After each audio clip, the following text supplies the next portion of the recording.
that you're the miracle worker, Lord. Lord, thank you, Lord, that you are working in our lives, Lord. Thank you, Lord, that you are preparing a place for us, Lord. Lord, thank you, Lord, mighty God, that we are not here by accident, Lord, but that you've got a reason and a purpose for each and every one of us, Lord. Doesn't matter what is our background, Lord. Lord, you want us to be the salt of this earth, Lord. You want us, Lord, to shine in the darkness, Lord. You want us to be the light, Lord. Lord, I pray that we'll open up our hearts, Lord. That we will make our hearts of stone soft, Lord. Lord, I pray that the Holy Spirit will come and work within each and every one of us, Lord. Lord, that we sing, you are the miracle worker, Lord. You are giving us the miracles, Lord. You are equipping us, Lord. You are giving us the direction, Lord. It's for us, Lord, to go out and do your work, Lord. Lord, faith without actions means nothing, Lord. It doesn't help, Lord, we've got the faith, but we haven't got the actions, Lord. Lord, I pray that we will take our faith and we will put it into action, Lord. Lord, I pray that you will cut our tongues loose, Lord. That we will go out and proclaim victory for you, Lord. For you are the Holy of the Holies. You are the King of Kings, the Lord of Lords. You are the bright morning star, Lord. To you we give all the glory, Lord. Without you, Lord, we are lost, Lord. Lord, as we are going now into the Passover season now, Lord, we're preparing for that, Lord. I pray, Lord, that we will take it in to understand what it was all about, what Jesus came and died for us. That he came and sacrificed himself. That, Lord, that you sent your Son to come and pay the price for us. That he could become the Lamb for us, Lord. That we can live by grace and mercy and no more by the law, Lord. Lord, I pray, Lord, that you will have mercy upon us, Lord.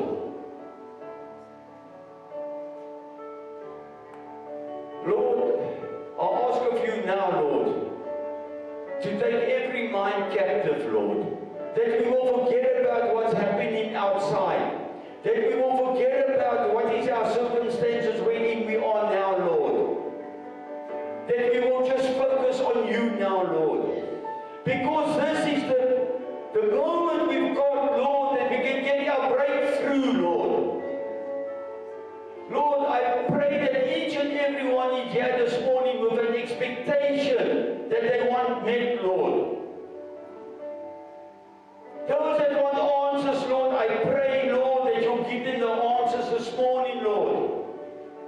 Those that want breakthrough, Lord, I pray that you'll give them the breakthrough, Lord. Those that want healing, Lord, I pray that you'll give them their healing this morning, Lord. Anyone that's got addiction, Lord, I pray that you will break it now this morning, Lord. Because, Lord, it's all about you and not about us, Lord. We are only your voice and your instrument, Lord. Lord, I pray that you will keep us humble, Lord. But, Lord, that you will give us a backbone, Lord. That we won't be a jellyfish, Lord. That we will be warriors for your kingdom, Lord. Because, Lord, the battle is not ours. The battle is yours, Lord. And the battle was won over 2,000 years ago. And Lord, I just want to say thank you, Lord, that you gave me this opportunity this morning, Lord, that I can come and bring the word, Lord, from your throne rooms, Lord. Lord, I pray that you'll put me behind the cross, Lord. that the word that I bring won't come from me, but from you, Lord. And that the congregation won't see me, but will see you working through me, Lord. And I pray this now, Lord, in your Son's wonderful and precious name, Lord. Amen. Amen. Right. Ek weet nie of julle agtergekom het nie. Dit het gereën en toe ons begin praise and worship het die reën net so bedaar. Amen. So we serve a living God, eh? So the Lord is giving us still the opportunity that we can hear His word this morning. Amen. The word I want to bring this morning is the road to the cross. What road are we taking?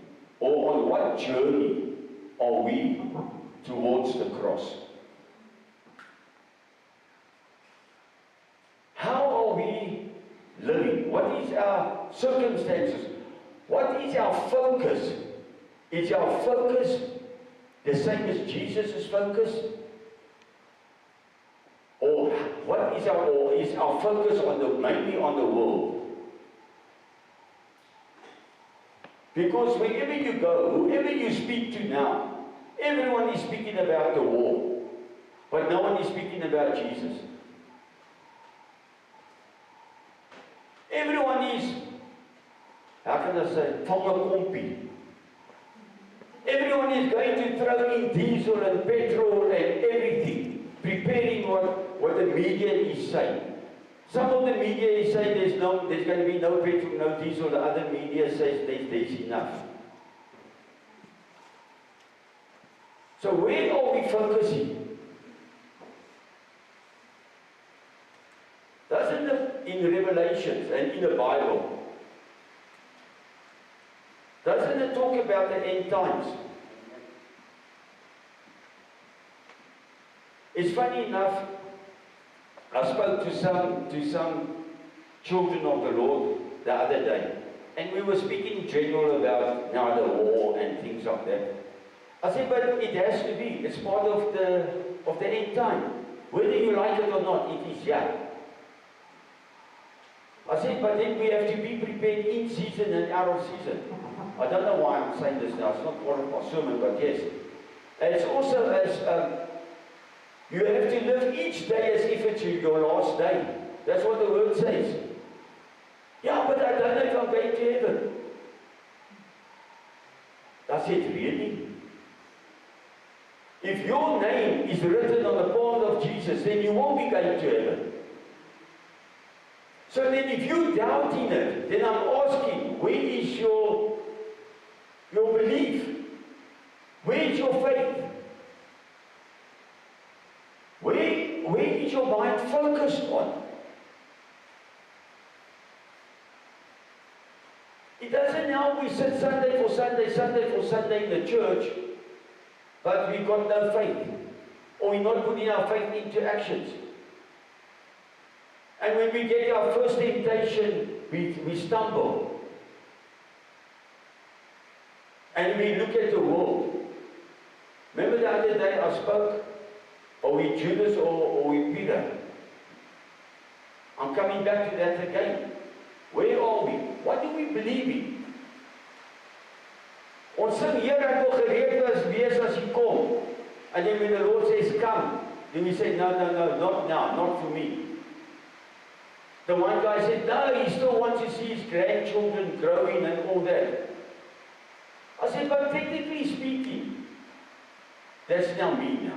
Technically speaking, we actually supposed to be praying to go to the Lord to meet Him. Technically speaking. Not to stay on this earth. But as we say, let it be thy way and not our way. Because remember, we only loan for one another. The husband doesn't own his wife and the wife doesn't own the husband. You don't own your children. We all belong to the Lord.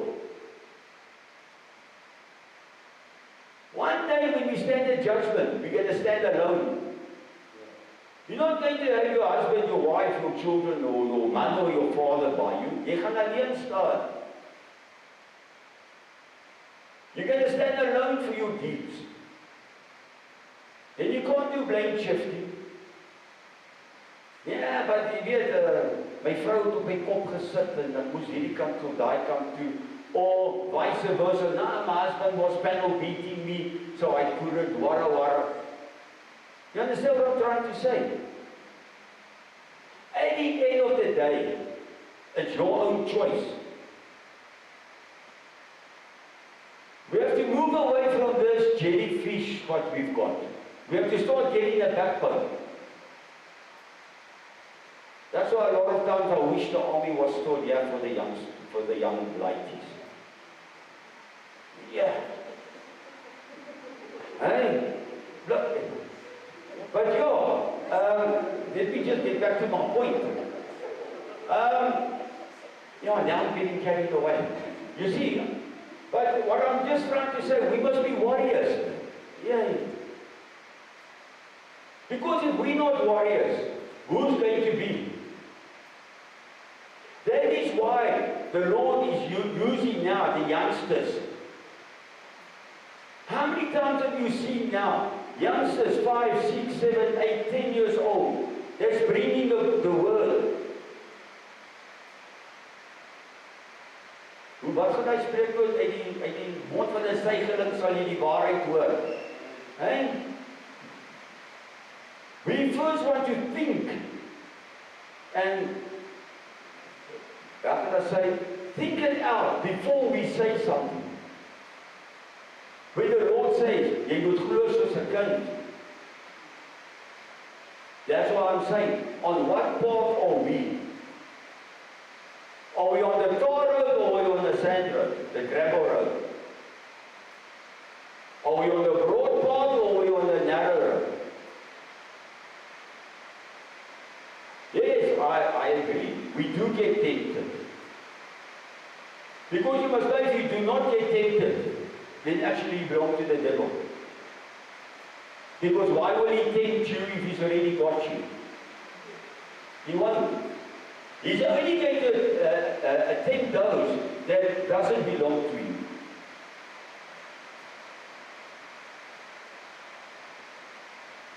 It's like the husband is looking for, he's got his wife. Why will he look for his wife if he's already got his wife? It's basically the same.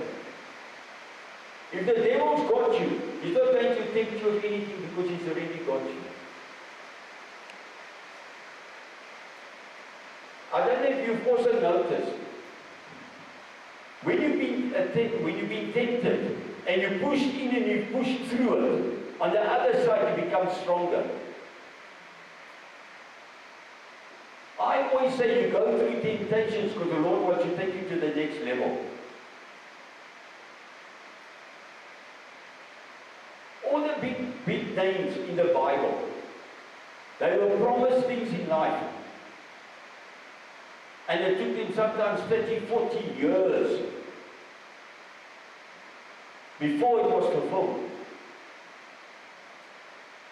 Look at Joseph. He went through the pit. He went to jail before he became second in charge. Look at Moses. He was 40 years in the desert looking after sheep. He was like a shepherd. He goes back out the Israelites, he goes back to the desert. For another 40 years, which should have been 40 days.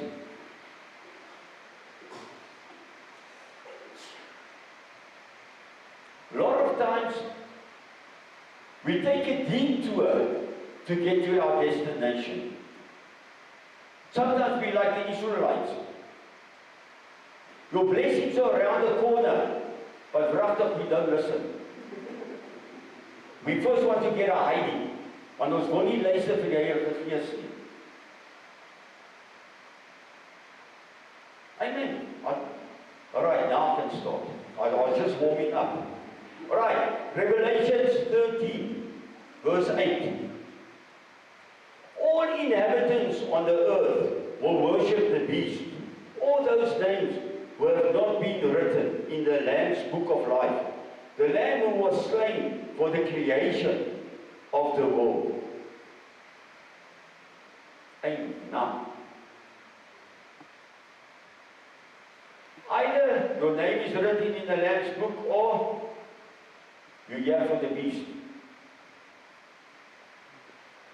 There's no in between. Daar's nie 'n grys area nie. So where is your name? Is your name written in the Lamb's book? If so, do you believe it? If you believe it, do you go over to action?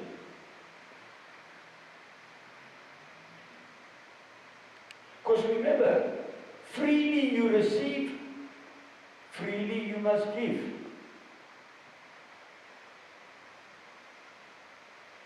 So the word you receive is the word you must give.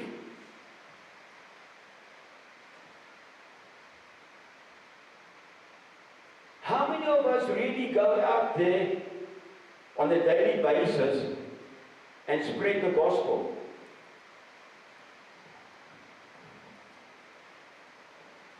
How many of us is known by the fruit that we bear? What fruit are we bearing?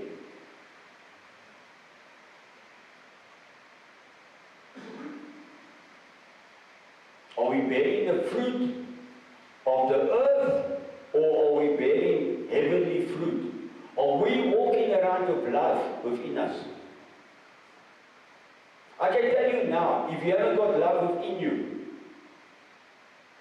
nothing is going to work for you.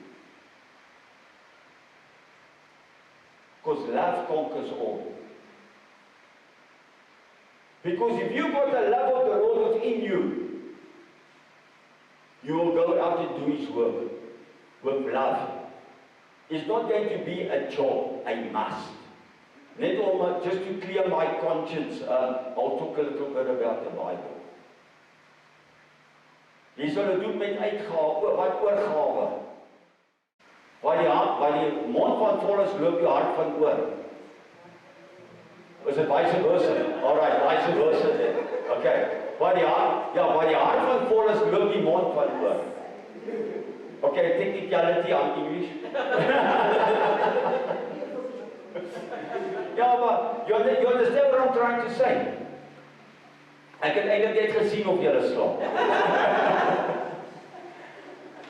But that's what it's about. We have to stand up with joy in the morning, because the Lord says it's a new day. We must be glad within it. Rejoice and be glad within it. Oh, what do we do? Another day. You haven't even sorted out yesterday's problems, but you're really worried about today's. And I went through that this week. Daar by die werk niks wat saamgewerk het nie. Dan sê ek, asseblief, kom deur, what's going on? And then I keep telling me, the sun is going to shine, the sun is going to shine, the sun is going to shine. Just push in and push in. And then when I get to work, I just blow a gasket. Maar ja, so I do repent. So ek is ook net mens, but yeah, sometimes it does get difficult. But that's what I'm trying to say. What road are we going on towards the cross?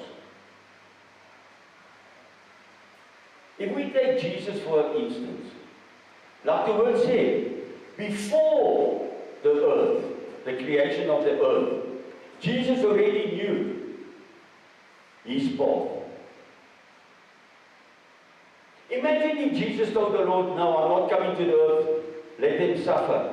Hulle wil ons sê dit ons, is lekker, dat hy vir hom kry, hy wil mos nie luister nie. Don't we say it? Especially if someone ain't not you. Dan sê hy, is lekker, dat hy vir hom kry. Karma.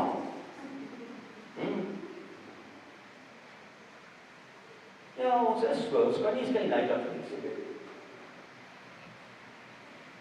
But imagine then if Jesus said, no, I'm not coming. Or imagine if Jesus said, no, all right, I'll come. And then when he was tempted on the mountains, he said to the devil, nee, I'm going to jump ship. I'm joining you. What would have happened to us then? But what do? We take everything for granted. Dit moet nou maar net so wees. You understand what I'm saying? While we were singing, the Lord just laid it on my heart also. As we say, we're entering now, we're going to enter the Pass weekend, Passover, and the Pass weekend. As a lot of people, we say we're Christians, we follow, we love, and that, and this. This is one of the most important times of the Bible, or of our belief. What are we going to do that weekend? What did we plan for that weekend?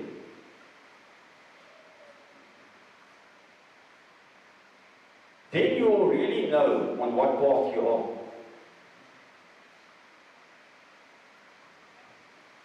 Is it just like a normal holiday for you again? From the Friday to the Monday? Or are you really repenting, and are you really on the one side repenting, and on the other side you're being glad because Jesus paid the price for us?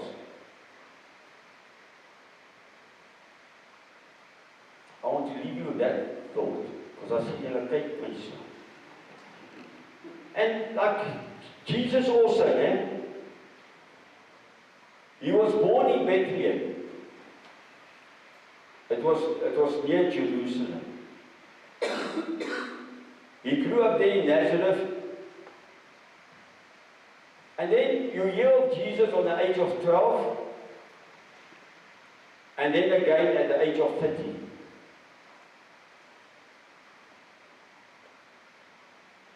Jesus' work really started when the Holy Spirit came upon him. I said it how many times also. When we pray, how many of us has prayed to speak in tongues? How many of us has prayed om die uitleg van tale te kan doen? To interpret tongues. How many of us has prayed that we can sing in tongues? Ek weet nie of julle dit al gehoor het nie. It sounds amazing. But how many of us has prayed for the fruit of the Spirit and the gifts of the Spirit?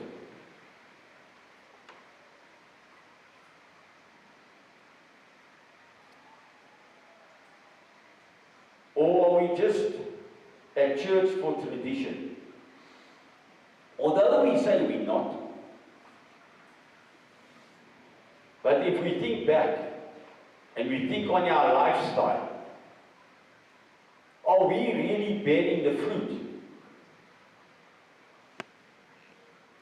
Can we really say that we are sons and daughters of the Almighty God?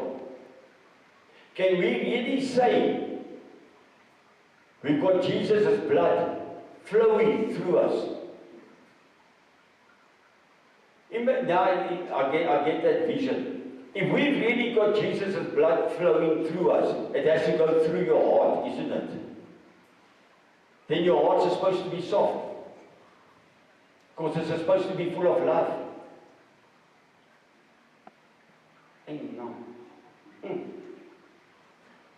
And then I want to read Luke 18, verse 31 to 34.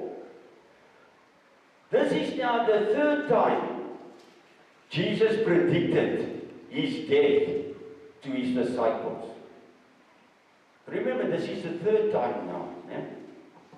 Luke 18, verse 31 to 34.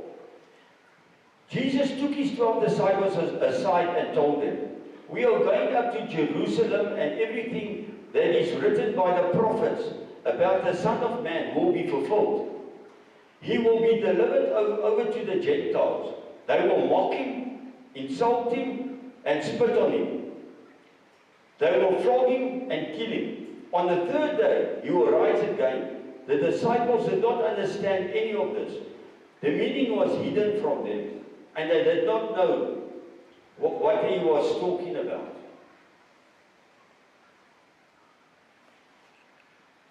Jesus was already prophesying about what's going to happen to him. Because it never happened before. His disciples didn't understand it. Isn't there sometimes things in your life that happen and you can't really understand why it happened? Because at that stage it wasn't revealed to you.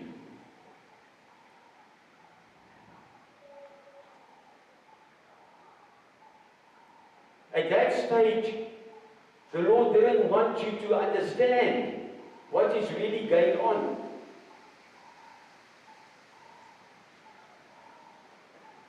It was exactly the same with the disciples. Jesus told them, step for step, what's going to happen. And still they didn't understand it.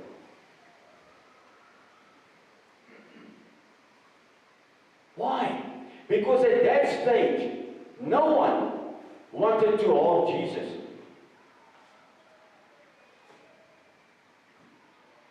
Remember, just before that, he went into Jerusalem on the donkey.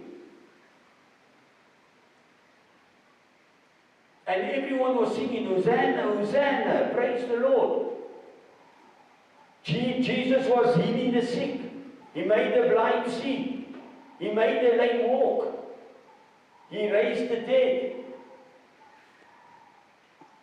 Just where he went, he was healing people. He fed the hungry.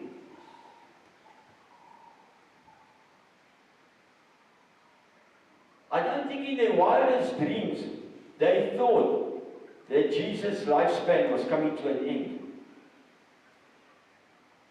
Isn't that with us also sometimes? We also think that the good times in our life won't come to an end, or the bad times in our life won't come to an end, or the situation that we're in won't come to an end. On earth, everything on earth has got expiry date. Doesn't matter what it is. Your life, your food, what doesn't matter, your car, doesn't matter what it is. Everything on life, on earth, has got an expiry date. It's just by us, what are we going to do when it comes to us? When our hourglass runs out? Where are we going to open our eyes?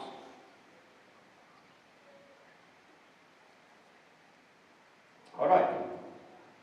I want to start off with Jesus was betrayed by a disciple. Just before he was betrayed, Jesus knew who it was, but still he washed his feet. After the supper, what did he tell him? Go and do what you must do. He gave him the commandment. He must go now and do what he has to do, because the fulfilling of the prophecy must take place. So now by us, if someone betrayed you or hurt you and that you're enough, what do? We take revenge, don't we? Or we don't talk to that person. Ons sny hom af. Veral as iemand jou geëina het.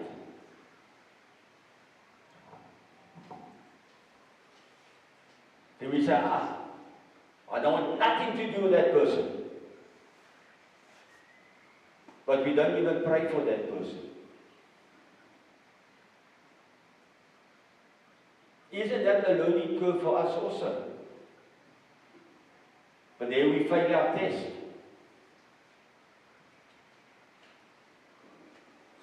How many times in your life, if you think of it, have you been betrayed, maybe by a friend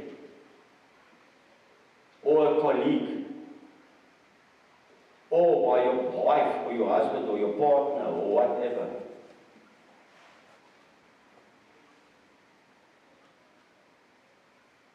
I remember in the olden days how many times when I was still in the world, how I was betrayed by my friends. Then I tell my wife, now I'm going to go play pool or darts or something. And then I end up being John Travolta on the dance floor. And then it comes out by my wife's ears. My own friends that were with me. Skidderbakker. Hey?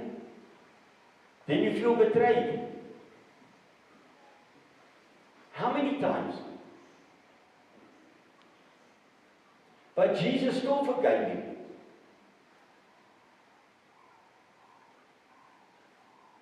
I will read it. We read in Mark 14 verse 10. Then Judas Iscariot, one of the 12, went to the chief priests to betray Jesus to them. They were delighted to hear that this and promised to give him money. So he watched over for an opportunity to hand him over.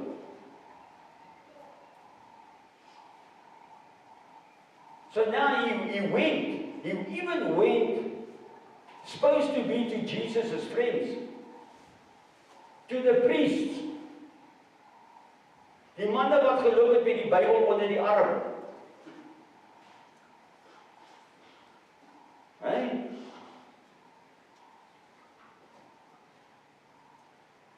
So then what happened? Judas, he went to them. Actually to their own brother, the priests. And they were glad. And then what happened? Judas was waiting for an opportunity. Because he knew when the Lord is going to pray. He knew the Lord's routine.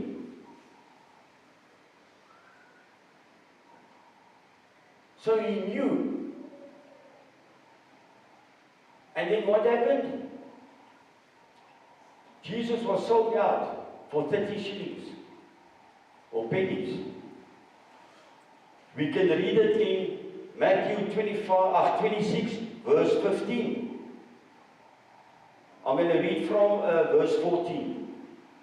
Then one of the 12, and the one called Judas Iscariot, went to the chief priest and asked, "What are you willing to give me if I deliver him over to you?" So they counted out for him 30 pieces of silver. Sorry. From then on, Judas watched over the opportunity to hand him over. First, I just read it like that. And then it came into me. Why 30 pieces of silver? Why money? Remember what I preached last time? Judas was chief in charge of the money, wasn't he? With the disciples. So he loved money.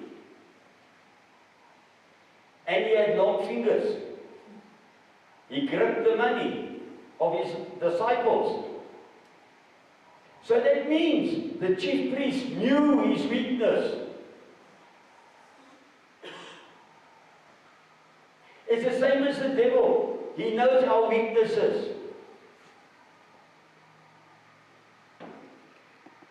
So on our weaknesses, did we also sell out Jesus?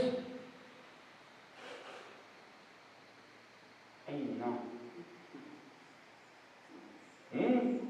On some other addiction or pornography, too shy to talk about the Lord.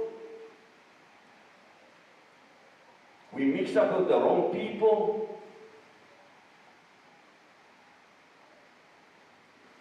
We don't trust the Lord. We say we do, but still we do our own little conniving, wheeling dealings.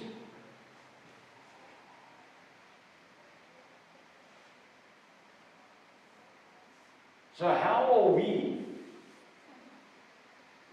better?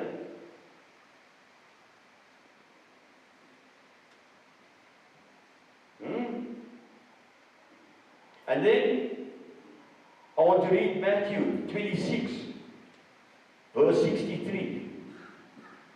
I'm going to start by 62 actually. Then the high, listen now, every time it's got to do with the high priests. And they are supposed to be on Jesus' side because they're spreading the word. Or they were supposed to spread the word. Because remember, a lot of times, some of the Israelites, they couldn't read or write. Because they were slaves. They were kept illiterate so that they can stay slaves. That is why it was a high priest that studied. And they had to leave everything what the high priest was studying them because why? They couldn't read or write. Alright, I'm going to read from verse 62. Then the high priest stood up and said to Jesus, are you not going to answer what is the testimony that these men are bringing against you? But Jesus remained silent. The high priest said to him, I charge you under the oath of the living God. Tell us if you are the Messiah, the Son of God. You have said so, Jesus replied. Jesus said, you said so, not me. You said so, man. But I say to all of you, from now on, you will see the Son of Man sitting on the right hand of the Mighty One and coming on the clouds of heaven.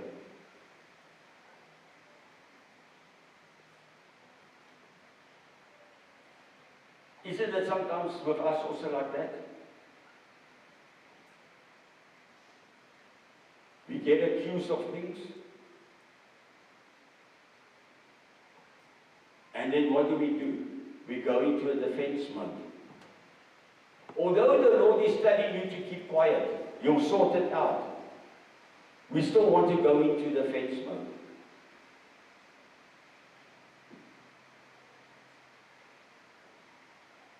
That happened to me a couple of years ago. Nearly about 10 years ago. No more. I was also accused of things. And then I wanted to go into attack mode. Because now I must go and defend myself. And the Lord put the people on my path to tell me, just keep quiet, just shut up, carry on with your work, it will get sorted out. And waaragtig, at the end it was sorted out with me even saying a word.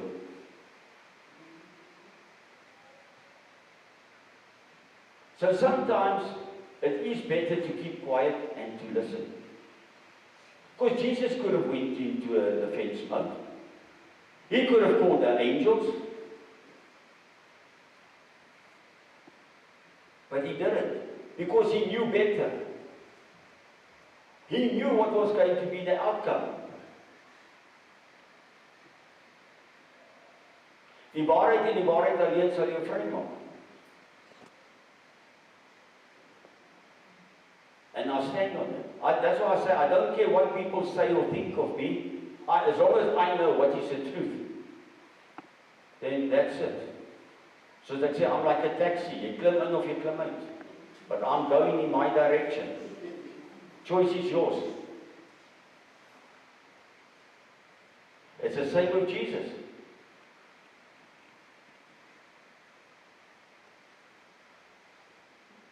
He gave us the law.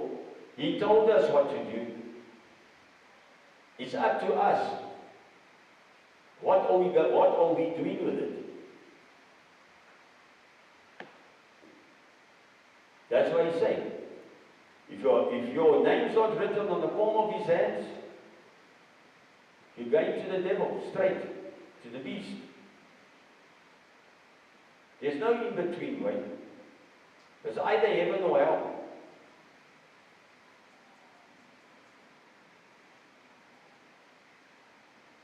Again, which path are we following? Towards the cross. Remember, when we get to the cross, you're either going up or you're going down. When our hourglass runs out.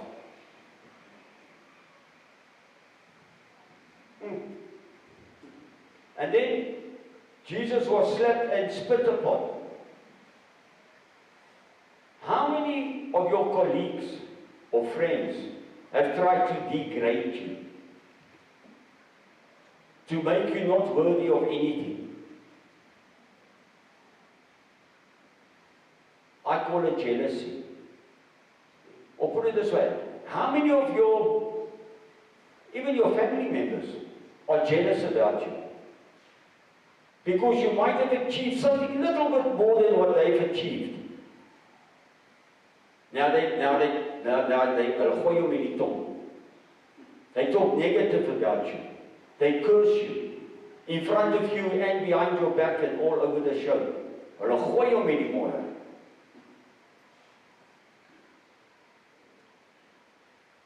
What do we do? Do we retaliate? Or we just say, if it suits you, makes you happy, go for it.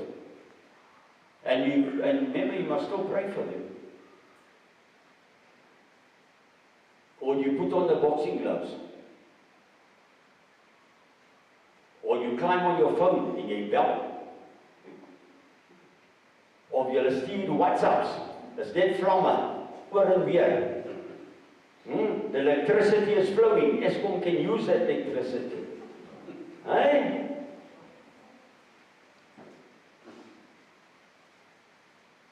Or do we just wave them goodbye and say, okay, whatever suits you, go for it.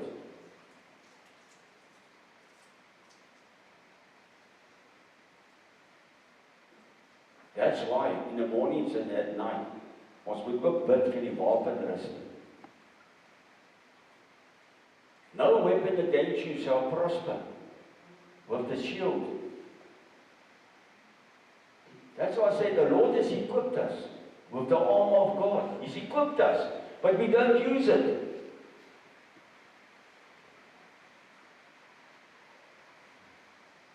We want to go into battle, but we're not equipped. That is why this book was gepootjie word. Because we're not equipped. Again, on what road are we? If you're on the straight and narrow road, you will be equipped. Because why? You'll be reading the Word, you'll be meditating on the Word.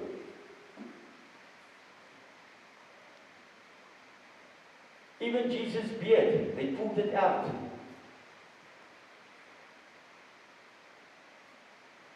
All that pain and suffering that he went through.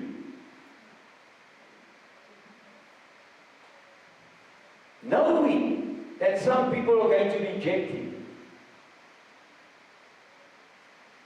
Knowing that some people don't want to have nothing to do with him. But still, he said, I'll do it. You can actually say he went from a hero to a zero. By the same people that were following him. Not by the people that were against him. From the high priests.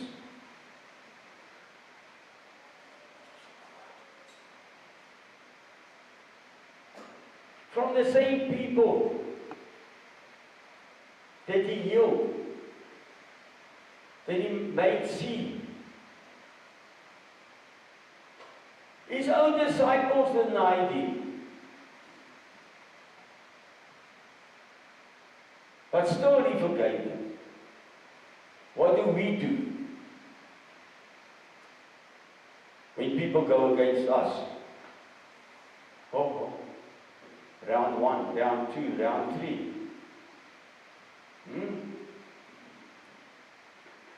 What do we really do? That's why I say again, what path are we following? Imagine someone walking past you and spitting at you. Spitting at someone is basically the lowest grade what you can get, or respect for someone.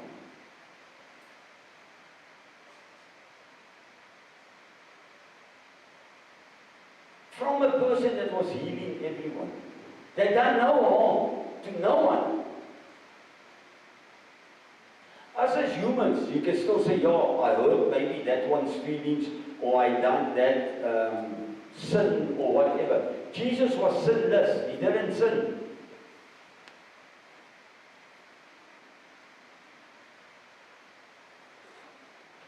can read in Mark 14:65. I think did I read it? No, I didn't. Verse 63. The high priest tore his clothes. Why do we need any more witness? He asked. You have heard the blasphemy. What do you think?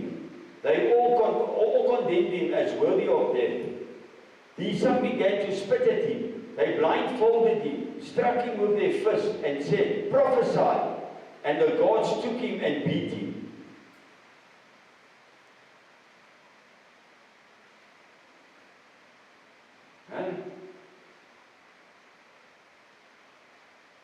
But still, he said, I'll go through it.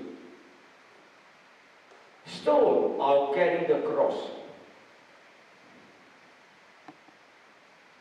Still, I'll go and lay my life for those that want me, for those that accept me, for those that want eternal life.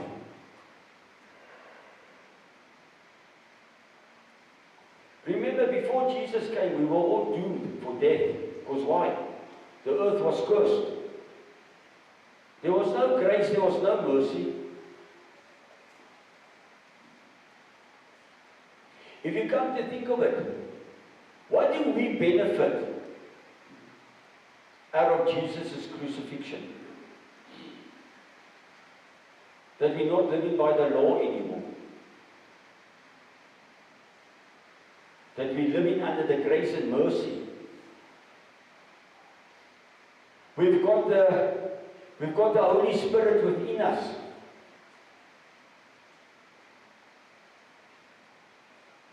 Jesus is preparing a place for us.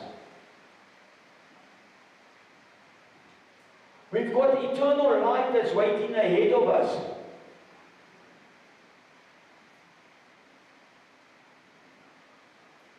We're going to meet Jesus on the clouds.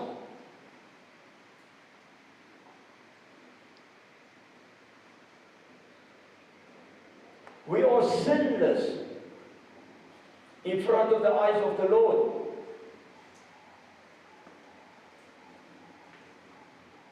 Because Jesus washes our sins from the east to the west. He doesn't remember them. Why is it from the east to the west and not from the north to the south? Because the north and the south, they meet. Because you go to the North Pole, as you go over, you go to the South Pole. But if you go east, you're going to be walking in east for life. If you go west, you'll be walking west for life. They don't meet. If you take a compass and you walk east, you're going to be walking east forever. If you take a compass and you walk west, you're going to be walking west forever. If you take a compass and you go north, you'll go to the North Pole. The compass is going to show you going south again. That's why it's from east to west. You didn't know that one, eh? I can see. Okay, I wrote a couple of down here.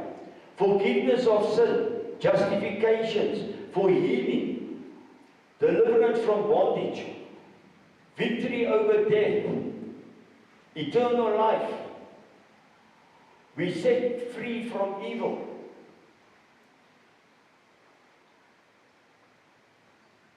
Again, as we enter in now into the Passover, what road are we following? Are we following Jesus' road? Or are we following the worldly road? I want to leave you with that thought. And then in closing, I want to leave us with Galatians 2, verse 20. I have been crucified with Christ, and I no longer live, but Christ lives within me. The life I now live in the body, I live in faith in the Son of God, who loved me and gave himself for me. Can we say that? That I have been crucified with Christ. I no longer live, but Christ lives within me. Can we really say that? The life I now live in the body, I live by faith in the Son of God. Can we say that? Who loved me and gave himself for me.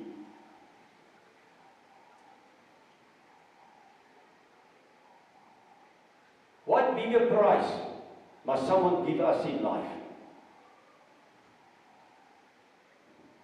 Jesus gave his life for us.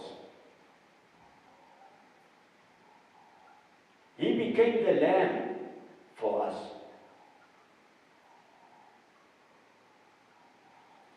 He took from no sin, he took all the sin on him. He took all the sicknesses on him.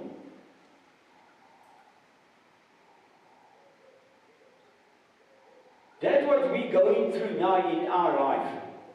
Jesus also went through when he walked on the earth.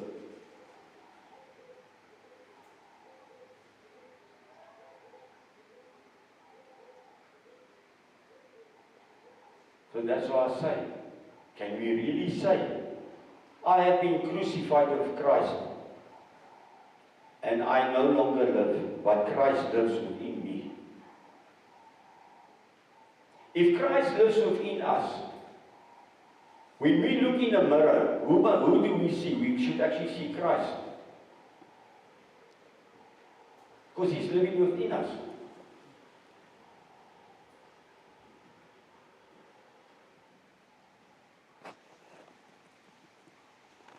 By each and every one of us that's sitting here today, Christ is within us. The Holy Spirit is within each and every one of us that's sitting here.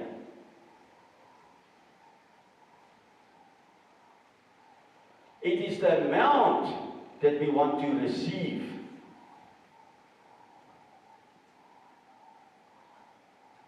Remember, there's no grey area. Were you hot, were you cold, but now you lukewarm. What does Jesus do? He spits you out. Because even the devil can't use you. Because you don't know where you are. You're neither here nor you're there. You're like a tumbleweed. You're going from pillar to post, pillar to post. Jy yourself weet nie waar toe gaan nie. You got no direction in life. So that's why I say again, as we're going to enter into this, I want each and every one of us, even myself included, we must take perspective of our life, where we are, what we're doing, what we're saying, what is our main focus, where do we want to go? And where are we actually going now? And where do we really want to go? Are we on the right track or not? Then we must pray. Because God wants to communicate with us. There's no sin too big or too small for God to forgive. Don't worry about what your brothers and sisters say, or whoever, your friends, your putas and sisas and all those. Don't worry what they say. It's what you and God. It's between you and God. I'm telling you now, if you really, really believe in God, and you really, really, really trust Him, and you really got the faith of Jesus within you, and you really do the works, and you put your works into actions, your enemies are going to come to you and ask for help. I can vouch for that. Tomorrow they're going to come and knock on your door and ask you for advice. I can vouch for that. I've had people coming to me and speaking to me that I thought that would never come to me. Het maak my nou nie hoogmoed of nou too high to come by nie. That I think, oh, I'm the man of the moment. No. You're still a servant of God. You can say, thank God that you sent that person on my path, that I can help the person. Not to say, hey, lekker, ek kry jy nou terug, is terugbetaling nie. And then you give the person wrong advice, well, because then it's coming out of the flesh. No. Maak nie hoe sal hoe die mense jou gaan innaai nie. We have to have that forgiveness in us. I say this to many people, I even said it to my wife a couple of times, if not more than 100 times, is if someone hurts you, tonight that person is going to go sleep lekker. He doesn't care. Yeah, you carry the grudge, you carry the pain, you carry the anger, you carry everything within you. You don't sleep. Tomorrow you go into depression. Because your ego has been taunted. No, vergewe dat persoon. Set that person free. Because otherwise that person has got a hold on your life. Hy het 'n hold vas on jou. Without that person even knowing it.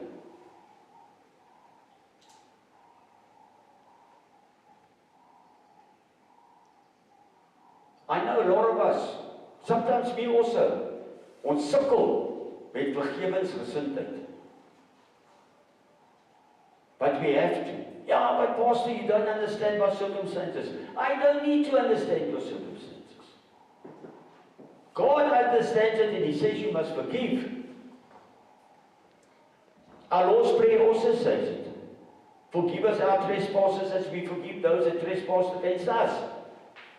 So if I only forgive you a little bit, I'm telling God you must also only forgive me a little bit.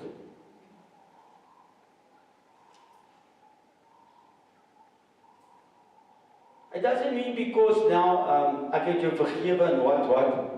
I must just choose my words correctly now. That you must go and knock on that guy's door and go bribe with him now every day and every weekend. You don't need to. You forgive him, you set him free by jy knip daai soultyd. Jy knip hom. Hy gaan sy gang, jy gaan jou gang, maar jy knip hom. You set him free.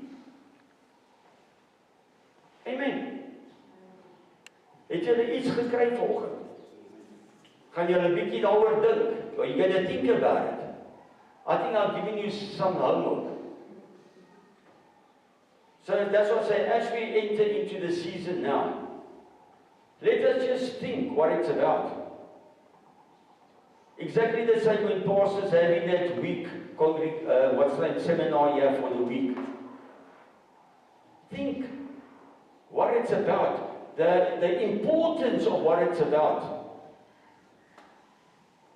I like that story what Pastor said, we must be here the Sunday morning, 6 o'clock. As to take us out of that comfort zone.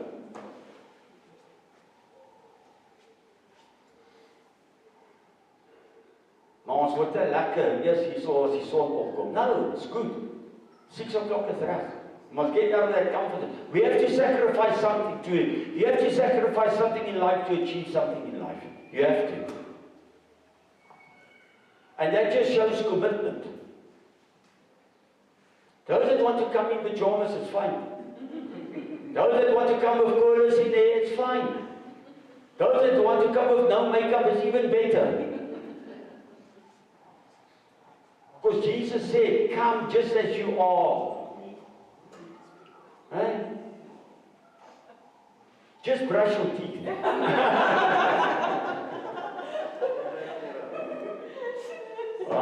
Otherwise, gaan ons vir dit nie. Maar solank jy net bietjie iets ingeneem het vanoggend. Dat it's genuine. We know we're going through tough times. It's not life today is not for the faint-hearted. Put it that way. It's not for the faint-hearted. You have to stand strong, and you have to know your word. You have to stand strong on that's what I say, we have to get a backbone. Because the worldly people are looking at us. They want us to crumble. They want us to fall. Yes, even if we are not to start preaching again now, it's supposed to end it. But even if we fall, it doesn't matter how you fall, it's how you stand up.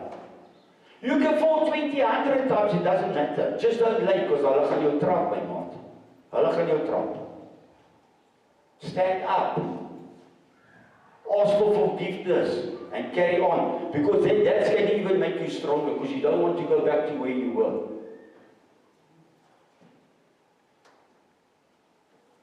One thing we must remember, we do need Jesus in our life. Ons is nie volmaak se kinders nie. But we mustn't use that as an excuse to sin now. Amen. Om Piet wil jy vir ons afsluit asseblief.